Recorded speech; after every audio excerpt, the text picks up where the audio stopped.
the movement of becoming, of reaching, of seeking. This movement is called desire.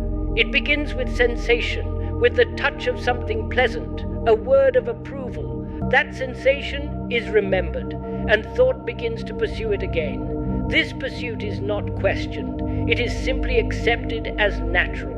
But I wonder, have you ever looked at it directly, not just at the object of desire, but at the feeling itself? We are so occupied with what we want that we never ask why we want at all. Desire is not merely about things. It is about identity, pleasure, power, even the search for truth. The mind, trapped in memory, keeps repeating the pattern. See, feel, remember, and chase. And as long as this loop continues, we are never truly still. We become slaves to the next sensation, the next goal. That is why even when you satisfy one desire, another quickly takes its place. This cycle is endless and exhausting. We are addicted not to one particular thing, but to the very habit of wanting. To be free is not to suppress desire, but to understand it completely. And in that understanding, something entirely different takes place. We must ask, what gives desire its strength? Why does it return again and again, even when the thing desired brings conflict, confusion, or pain? It is thought that gives desire its continuity. A moment of sensation is not a problem in itself. It comes and goes, but the mind remembers it, holds it, and begins to imagine having it again. That imagination, the image-making, is what transforms a moment into a longing, and so the past invades the present, and the mind becomes entangled in what was or what might be. This is the beginning of psychological time, the distance between what is and what should be. This distance is the root of our struggle, because in that space between what we are and what we want to become, there is conflict. We are never satisfied with what is. We are always reaching to improve, to escape, to possess. And so we are caught in becoming, never in being. Desire projects an ideal, the perfect partner, the perfect experience, the perfect self, and the mind chases it endlessly. Can we observe this movement without resistance, without justification? Just see it. In that seeing, in that choiceless awareness, perhaps there is a different way of living, one that is not driven by desire, but guided by deep intelligence. Desire is often linked with pleasure, and where there is pleasure, there is also fear. Have you noticed this? When you experience something pleasurable, a compliment, a touch, a moment of intimacy, the mind wants to repeat it. It holds on, remembers, and then begins to fear its loss. So pleasure and fear are two sides of the same coin. This creates anxiety, the fear that what gives us happiness today may be taken away tomorrow. That fear is not separate from desire. In fact, it is born from the same source, the mind's tendency to cling to memory and project it into the future. Society plays upon this very mechanism. The media, the culture, even our relationships, they all condition us to pursue what brings comfort and to avoid what brings discomfort. But this constant chase dulls the mind. It makes us mechanical, always reacting, never truly understanding. Can we begin to see that real clarity comes when the mind is no longer chasing pleasure or running from pain? When it simply observes without motive, without the need to gain or avoid, it becomes extraordinarily still. In that stillness, there is no conflict, and in that absence of conflict, there may be true freedom from desire. The question is not how to control desire, but whether control is even necessary. You see, the very act of controlling implies conflict, one part of the mind resisting another. This division strengthens desire rather than dissolving it. When you try to suppress or deny desire, it doesn't disappear. It simply hides, waiting for the moment to emerge again. Most of us are conditioned to struggle with ourselves, to battle what we feel, to fight what arises. But I wonder, have you ever watched desire without any attempt to change it? Simply watched it, how it begins, how it moves, and how it fades. This watching is not passive. It is full of energy, full of attention. and it is only in such attention that understanding can arise. To understand desire, you must look at it without any judgment.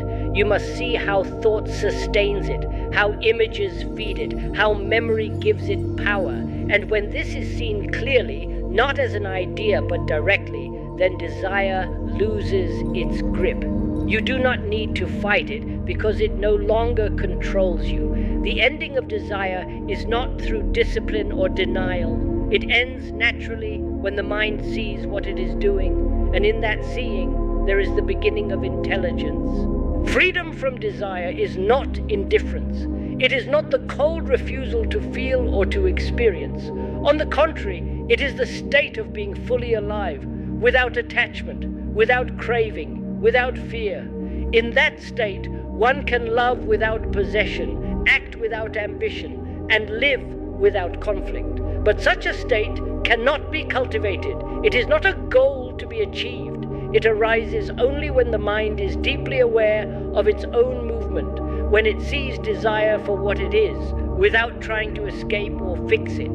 This awareness is the beginning of self-knowledge. To be free from desire does not mean becoming empty. It means becoming whole. It means no longer being pulled apart by what we want and what we fear. Most people are fragmented, torn between their urges and their ideals, their impulses and their conditioning. But the mind that is whole is quiet. It does not chase after experience, nor does it resist it.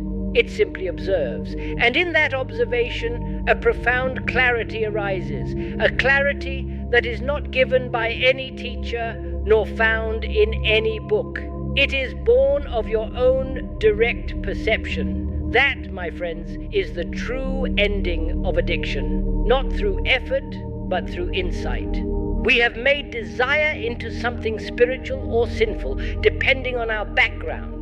But it is neither. It is simply a movement of the mind, a wave that rises and falls. When you label it as good or bad, you are already caught in it. That labeling comes from conditioning, from society, from religion.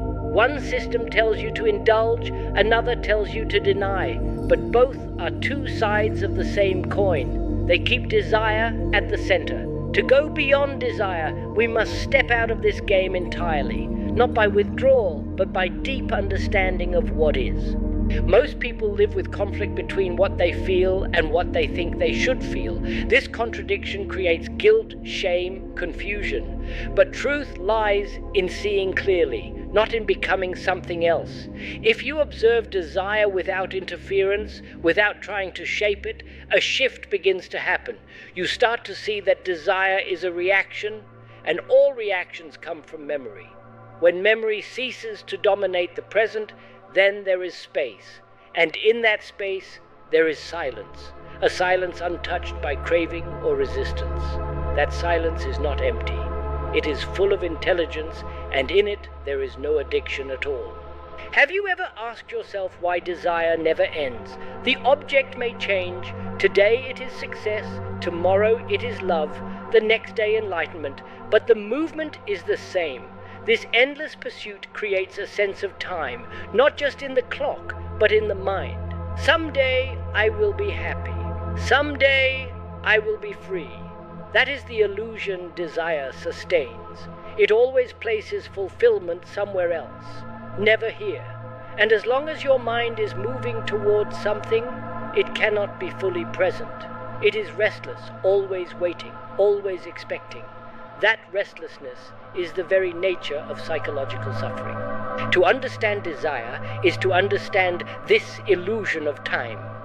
Can the mind be still, even for a moment, without projecting, without reaching? Not because it has forced itself into silence, but because it has seen the futility of its own movement. In that seeing, there is a natural quietness, not induced, not practiced. In that quietness, desire has no soil to grow in. And when desire is not driving your thoughts, your choices, your life, there is a new energy, untouched by ambition or fear. That energy is love, and love is not born from desire. Love exists only when the self is absent, and that is true freedom. Most of us confuse love with desire, with attachment, with dependency. But love is not a product of thought. It is not something you can cultivate, practice, or repeat. Where desire exists, love cannot, because desire is rooted in the self, in what I want, what I need, what I must have. Love, on the other hand, is without motive. It doesn't seek anything in return. That's why it is so rare. Most relationships are built on mutual desire. I give you something and you give me something back. That exchange is not love. It is a contract, a form of subtle transaction. So long as the mind is operating from desire, love remains hidden. And without love, life becomes dry, mechanical, empty. You may have all the pleasures the world can offer, but without love, there is suffering. Look around you. So many people chasing desire endlessly, yet feeling lonely, anxious, and disconnected. The more they chase, the emptier they become. This is not a moral judgment, it is an observation of fact. When you truly see it, not as an idea, but as reality, something within begins to shift. That shift is not manufactured. It arises when the fire of desire burns itself out through total awareness. You see, awareness is not something to be practiced daily like a routine. It is not repetition nor discipline. It is a living thing, fluid, awake, untouched by habit. And in that awareness, desire reveals itself fully. You begin to notice its subtleties, how it hides behind your ambitions, your spiritual goals, even your search for truth. The mind is so cunning, it turns even the longing for freedom into another form of desire. But when you watch without condemnation or justification, the mind begins to quiet naturally. And in that quietness, desire has no hold.